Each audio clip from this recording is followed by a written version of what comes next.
Hey everyone, here to do another crappy one take, not review, kind of loadout backpack video. This time it's on the ULA Ohm 2.0, which I just used over the weekend on an overnight backpacking trip. So thought I got to unpack the bag, and I thought I'd just do a quick video here talking about the bag a little bit, talking about what I carried on my trip. Excuse me. And yeah, that's it. So this is an Ohm 2.0. It's made by ULA Equipment. They're out of Utah, I believe. Currently the bag, it looks like it's retailing for $259.99. I bought it probably 4 or 5 years ago. The reason I think it's so great, the reason I like it so much is that it's got an internal frame. You can get them custom sized for your torso. So I have a really tall torso, like 24 inches, and so they could make a bag for me at pretty affordable cost that fits me, which is great. So the belts are sized. The length and how tall the pack is sized, and so it's great.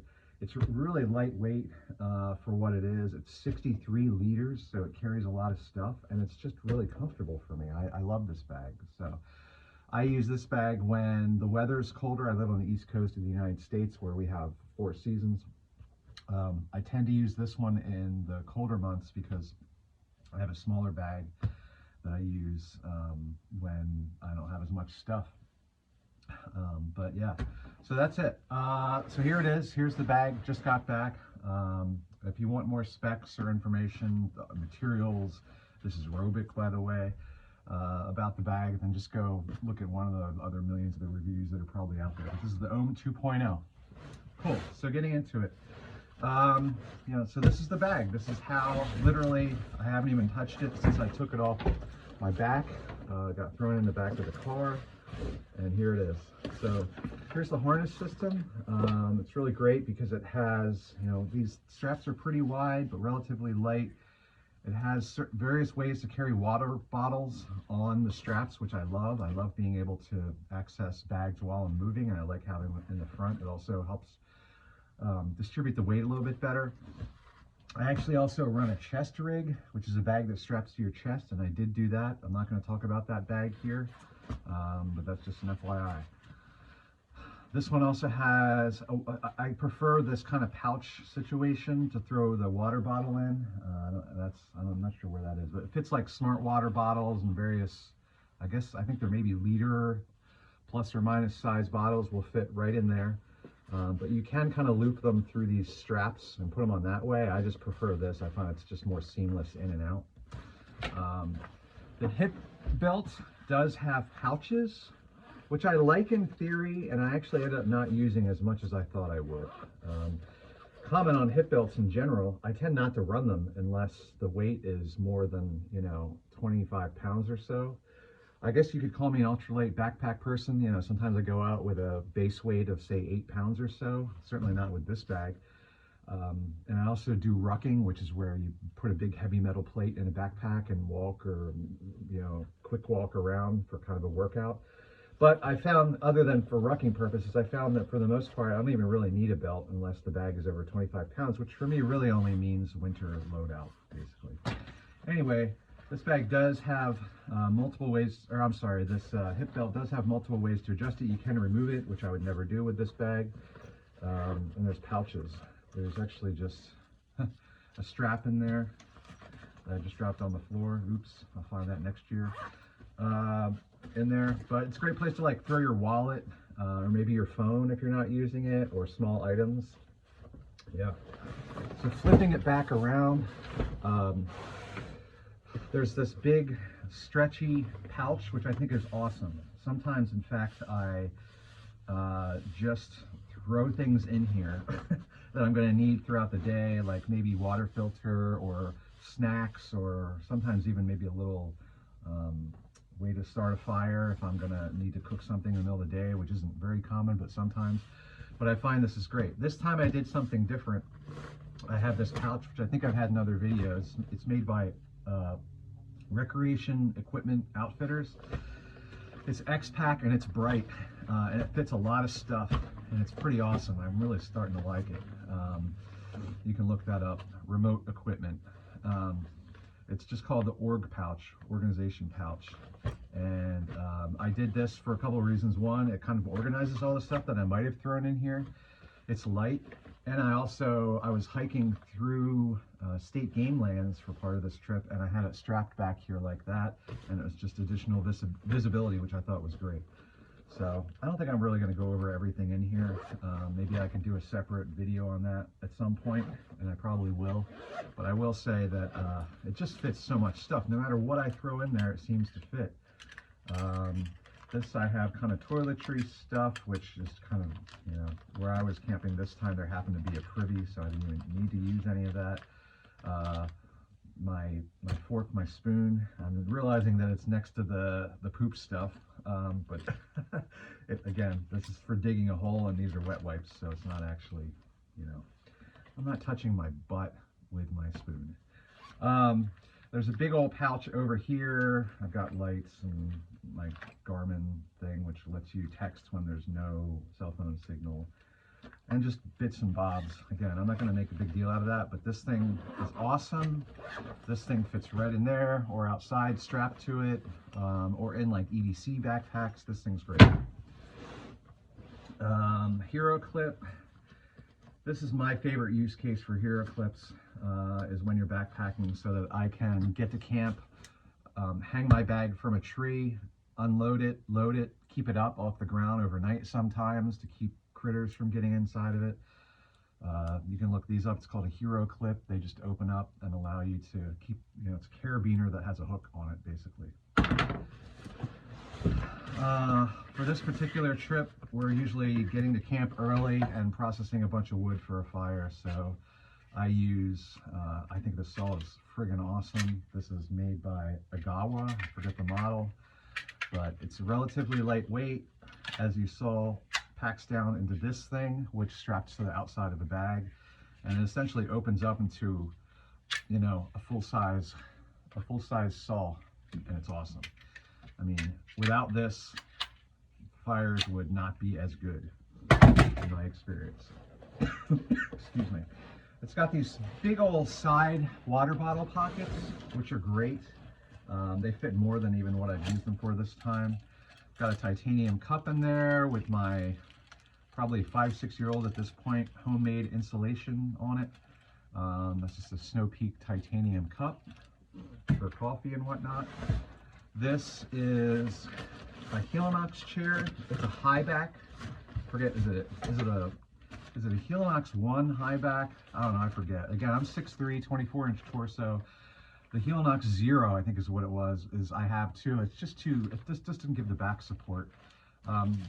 Again, this is a separate thing. I stole this idea from somebody else on YouTube, where they basically make this bag for the chair that is also a ground sheet, and the feet kind of nest into it so that you don't sink down into the ground. This is the chair, just a regular old Helinox chair. That was my first time using this, and it worked great. It's pretty awesome. This is just a cheap old tarp that I had laying around in Gorilla tape, and yeah, worked great. So that's on there. Oh, a cheap Mora knife. I actually only take this when, usually car camping, and sometimes I have a boat, so sometimes it's on the boat. It's a carbon blade, and this is just a leather sheath, I think from Etsy. Apparently I left it wet last time, and it's pretty rusted. Not a big deal, and as a hobby, I also have I can make knives and sharpen knives to like a razor blade edge, and I'll be able to clean this up in no time. But it's interesting, huh? Carbon blade basically got wet, it laid out overnight. Not on this trip, but on another trip. I obviously didn't take proper care of it afterwards and let it sit, and it rusted. This is like not an old knife.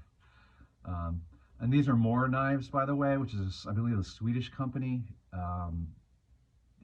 I forget the name of this one, but it's like a thick spine. You can baton wood with it. Honestly, between that saw and this, I can have the biggest fire going I need. I don't really need anything else. Those two are great. You can baton with this. You can do all sorts of stuff. Maybe just, you know, try to keep it dry. Cool. So then on top here, I'm a fan of camp shoes. Now, for somebody who I have big feet, if you can't tell, size 14s. I posted these online and shared a picture of them inadvertently to a buddy that when I was wearing them, and I've had now 2 separate people call these "Hey Dudes." Is that what it is? Which I never even heard of before. Apparently that's some, I guess, Walmart brand that look like these that are dorky. I mean, these are dorky too. The reason I carry these is because they're super light. It's nice to have camp shoes, and they're made by Sanuk. I've had a bunch of their shoes over the years. It is kind of like, it's slightly better than strapping a piece of cardboard to the bottom of your foot in terms of support. But yeah, I bring them on this trip. I just have them strapped on top. So camp shoes, I don't hike in them. Again, they're to get the camp and wear them around camp. I actually hike in Brooks Cascadias, which are like all-terrain sneakers. So I'm not even sure that they were necessary, but I did for this trip, but I did wear them. So I think that's all that's on the outside of the bag. Yep. All right. So we can dig right in. Gonna open it up. It is a drawstring top, and it's kind of expandable, which is the other thing I really love about this bag. You know, you can pack it down to here. You can load it up even higher. Excuse me, sorry for coughing. Again, it does go up to 63 liters. That's everything, but you can do much smaller loads, and it still handles it really well while being lightweight. I don't really know what it weighs. You can look it up, but it's not heavy. This is my trusty old Mountain Hardware synthetic insulation layer that's been patched and worn a billion times, that I don't mind having near a fire. Don't know the model. You can't get it anyway, doesn't matter, but insulation layer. I like coffee, so I'm always experimenting with different ways of making coffee on the trail. This is a coffee setup where there's basically ground coffee in here, a Snow Peak white gas stove, and the fixins for the coffee itself are in that pouch. Nalgene's, everybody has to bring a Nalgene. I don't always bring one in the summer because there's lighter ways to carry liquid and more packable ways to carry liquid, or that have provisions to carry liquid. But if it's a winter or colder trip, you got to bring these, because you do the old thing of boiling water or getting water warm, pour it in here, close it up. It's you know, airtight, liquid tight. Throw it in your sleeping bag, and it is friggin' awesome. It keeps you warm. So I have an Nalgene bottle. This is a giant gas for that stove that was in here. This is pretty awesome. This is a new pickup. This is a titanium cafe press, coffee press, made by Snow Peak. It still needs to be cleaned out, but it's pretty great. I actually just got it. So it's a French press. It's still dirty, by the way. I need to clean it out. I just kind of left camp relatively quickly this morning and didn't clean it out. But so if you know how French press works, that's what this is. And again, sorry, it's dirty, but it's graduated, which is great. A lot of the backpacking kind of titanium vessels aren't marked with cups or milliliters, and this one is. So it's perfect if you're doing, you know, those meals where you need to add a cup. You can see exactly how much to add. But I use this for coffee, and I just use it to boil water. And I love this. I love the kind of size. It's easy to pack. It's got handles, so you don't need to get extra gloves or something to get it off the burner. Yeah, it's been great. And then obviously it also makes coffee. So this is like my one-stop setup for water and coffee. Awesome. Snow Peak. Trash. By the way, the inside of this bag is just a big cavity, essentially, other than there's one kind of bag thing strapped in here for some organization, but that's literally the only organization. This is just a first aid kit, like a minimal first aid kit. Excuse me. I always bring some sort of body warmers, hand warmers, whatever. One, because they're cheap. I always throw them in all my bags. Two, because, well, they warm your hands, but they also put them in your pocket, put your phone in your pocket, and in really cold weather, it keeps your batteries from draining as fast from the really cold weather. Or you can take a phone and open up one of these and throw it in a sock or something, and yeah, keeping heat by your phone or your electronics is a good thing if you don't want them to die. Again, I'm running through this quick. I don't have a lot of time and my videos tend to be long. So this is just my whole water setup. I actually didn't end up filtering water at all on this trip, but it's just a Sawyer Mini that you can hang with the bag. You can get the dirty water in a platypus and hang the thing. This is for back washing it, for cleaning the filter out. I keep all that ready to go in this bag. So water filter. This is a dehydrated breakfast that I didn't eat, oatmeal. So can't really comment much more on that. Never had it before. Oh, they're actually made by a company I think called, oh Jesus, Dirty Girl, Skinny Girl, something feminine sounding. But these are gaiters that work great if you're doing sneakers on the trail and you don't want a bunch of crap going down into your socks. And so I actually wore these packing them in and didn't wear them on the way out. So they're in there. They're like this spandex material and kind of minimal for gaiters. And you can get them in all these like different colors. And I don't know, I tend to try to pick bright colors because a lot of the times we're hiking in state game lands here. This is just a really minimal insulation layer that could be a sitz pad. And this trip I used it under my, I tented this trip. I usually hammock, but I did use a tent.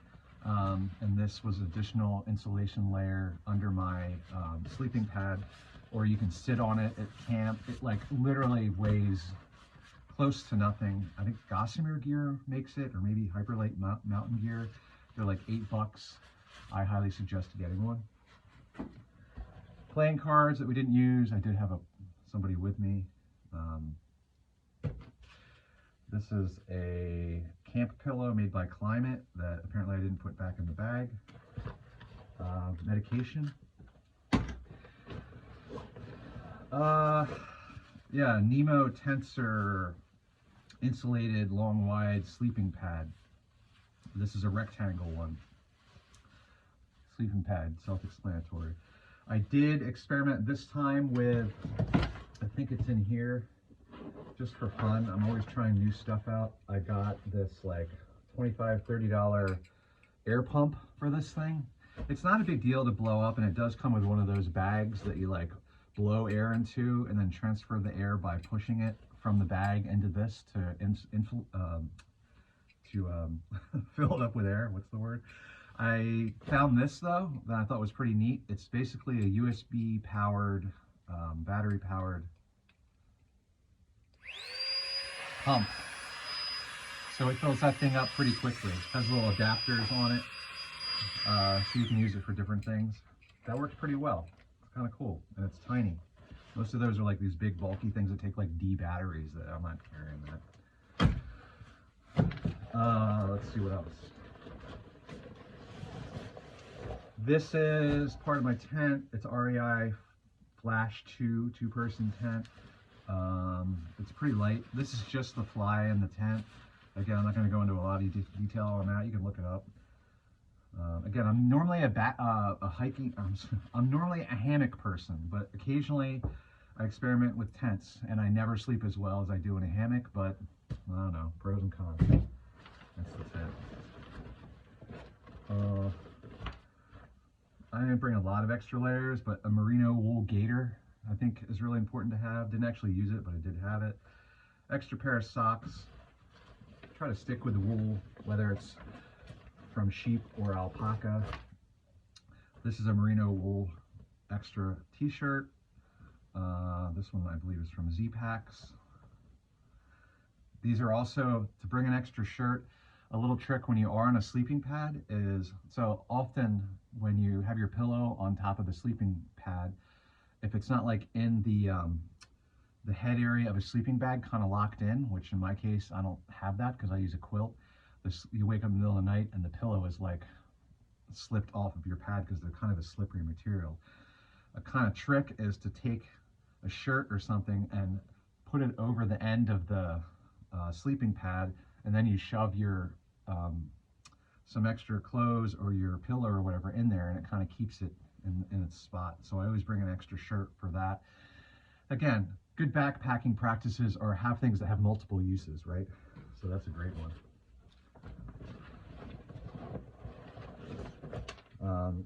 More socks, again, 2 pair. If you're going to overpack on anything, socks is probably the one I would always suggest. This is that pillow that I was talking about, that climate thing that I got lazy and didn't put back in its bag, but it packs down super small and gets relatively big. I actually had 2 pillows because I was experimenting and they didn't barely add any weight. These are made by Enlightened Equipment. They're booties, they're down-filled, and they're friggin' awesome. So if your feet get cold in your sleeping situation, hammock or ground or otherwise, throw these things on and they keep your feet warm. You can get them for different ratings. These are relatively high, meaning like they're not meant for super, they're just an additional layer that isn't going to add that much warmth, but you can certainly get them rated to like 0 degrees or even more.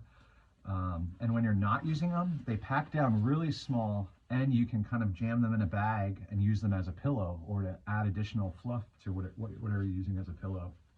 So I always have these cold or hot seasons.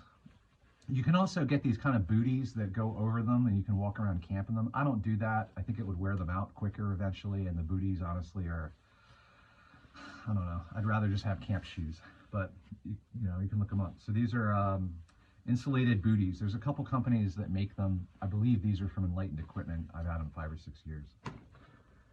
This is my other pillow. It's made by Cocoon. This thing has been with me everywhere for 5 or 6 years.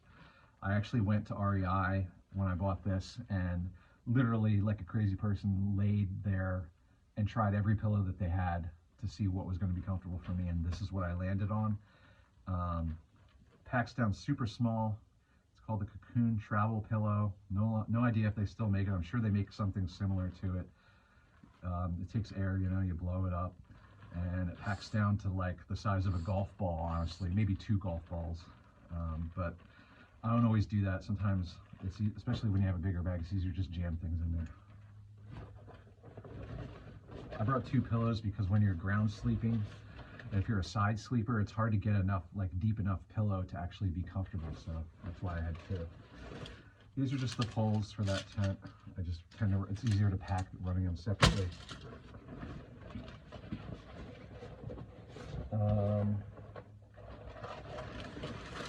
This is a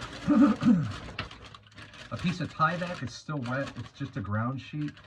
Tyvek is material used to wrap houses, I guess during construction, but it's also waterproof. So made by DuPont, home rack, slippery, and should not be used in any application where it will be walked on. Yeah, right. So I use it as a ground sheet under the tent. I've used them just to like get to camp and throw it on the ground and put all my stuff on top of it. You could use it as a tarp. People make wallets out of them. Tyvek, if you're not familiar with it, look it up. It's cheap. This thing's pretty big. I feel like this is maybe 9 feet by 3 feet. And it packs down relatively small, weighs nothing, and you can use it just for all sorts of things. And again, this thing was like maybe $8 or something. It would have been, you could definitely even get it cheaper and make it yourself, or like cut it to shape yourself. I think somebody was already doing that, so I was willing to pay an extra more to get exactly what I wanted. We're getting towards the end, or this might actually be the end. Obviously, this is a compression sack. This is my 0 degree quilt slash sleeping bag that actually is what prompted me to come out here and do this right now, because you're really not supposed to keep, especially down stuff, compressed over long periods of time. And even, I don't even like to do it more than I need to when hiking. So I get to camp, I open these things up and I let it breathe and let it kind of expand back. And I didn't do that this time, and or I'm sorry, I didn't like take it out of my car immediately because I knew I wanted to do this run through, and it's been in here longer than it should have. But yeah, Enlightened Equipment. No, I'm sorry. This is made by a company called Hammock Gear. The quilt itself, I think it's their Econ quilt, which is like a cheaper series, but it's still down. It's rated to 0 degrees, and it really is something down there. I mean, I've been on snow when it's been colder than 0 and been warm in this thing. And for what size this is, there's an algae involved. For how small this is for a 0 degree compared to a non-down regular sleeping bag, I mean, that's pretty small. You might even be able to get it smaller than what I have it, but I didn't need to. And again, over compressing this stuff or doing it for a really long amount of time just makes me nervous, even though it might be fine. So I think that might be it. Nope. Oh, just an extra headlamp that honestly was in the bottom of my bag. I have a lot of headlamps. I have a family of 4 and we use them all the time, and somebody else's headlamp ended up in the bottom of my bag and took the trip with me. And that's it. So the other thing I'll tell you about this bag that I think is cool, oh, I'm sorry, there's a bandana, which is another thing I bring on every trip. Throw in bags. There's just a million uses for these. In the summertime, it's your ultralight towel to clean yourself off after a shower. You can, you know, wrap things up with it if you need to, or make an impromptu sling with it. You can just wipe the sweat off of yourself with it. But a cheap old regular handkerchief is great. Run them through the wash several times before you use them, because sometimes they're really kind of not, you know, they're like just the changes as you wash it and get softer. They're kind of hard when you buy them. So the other thing to know about this bag, anybody who's into backpacking and this stuff probably is already aware of this thing, but this bag, now that it's empty, you know, still has some, well, number one, it has carbon fiber stays, which helps it carry the load and kind of keep the load in a shape, but it also has a bit of a back panel. And basically, I don't use it as such, but it comes out, it's just a piece of foam, and you can use that for like a sits pad at camp or whatever. I tend not to do that just because I don't really know why. I just really don't tend to do that. But that's it. The bag is empty now. Definitely fits more than that, but that was like a nice sample loadout of what I use this for. It's the ULA Ohm 2.0 63 liter bag. I've had this thing 5-6 years. It's been on, I don't know, hundreds of miles hiking and multiple trips, and I don't really, other than being dirty, I don't really think it shows any signs of wear. It's super comfortable. It weighs like not much at all in and of itself, because, you know, that's great. And that's it. So now I'm unpacked. Now I just need to put stuff away. Maybe next week. All right. See ya.